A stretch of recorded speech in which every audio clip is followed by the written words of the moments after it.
Le mystère Bougainville, c'est le dernier ouvrage de Philippe Prudhomme. Cet ancien professeur de lettres et d'histoire a voulu, à travers ce livre, défendre l'honneur de l'homme le plus vénérable du siècle des Lumières et faire taire les préjugés portés à l'encontre de Louis-Antoine de Bougainville.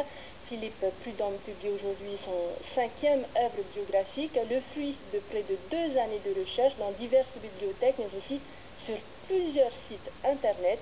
Brandy Devereux et Esther Parot-Cordet l'ont rencontré. Au roi Louis XV. Sire, le voyage dont je vais rendre compte est le premier de cette espèce, entrepris par les Français et exécuté par les vaisseaux de votre Majesté. Philippe Prudhomme est passionné d'histoire, et cela s'entend, car lorsqu'il commence à développer un sujet qu'il maîtrise et sur lequel il a passé de longues années, il devient difficile de l'arrêter. Il prend plaisir à partager son savoir et vous entraîne dans son monde avec un certain savoir-faire. Justement, qu'est-ce qui a fait dire à une de nos littéraires que Bougainville a amené la syphilis en Polynésie? Eh bien, je pense que c'est une mésinformation, comme il y en a eu beaucoup, autour de Bougainville, et c'est la raison pour laquelle nous avons fondé l'association des Amis de Bougainville, pour remettre les pendules à l'heure, en quelque sorte, et donner à cet homme la place qu'il mérite dans l'histoire de la métropole, mais également dans l'histoire de toute l'Océanie. Philippe Prudhomme est passionné par la vie de Louis-Antoine Bougainville, non pas parce qu'il est apparenté au navigateur, mais simplement parce que tout l'y prédestinait.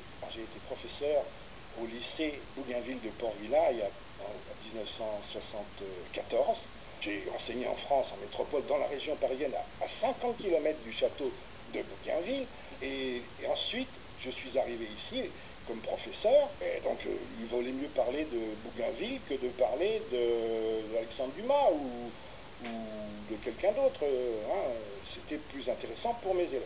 Demain sera un grand jour pour le fondateur de l'association des Amis de Bougainville, car c'est justement la date choisie pour célébrer le bicentenaire d'Aïto, comme il aime à le dire. Il est mystérieux dans la mesure où on le connaît mal déjà, où il y a beaucoup d'erreurs qui sont commises à son sujet, et donc on ne s'explique pas très bien pourquoi cette célébration nationale, parce qu'il est inscrit sur le catalogue des célébrations nationales, et puis rien n'a été fait officiellement, ni à Paris, ni à Tahiti, pour commémorer sa mémoire.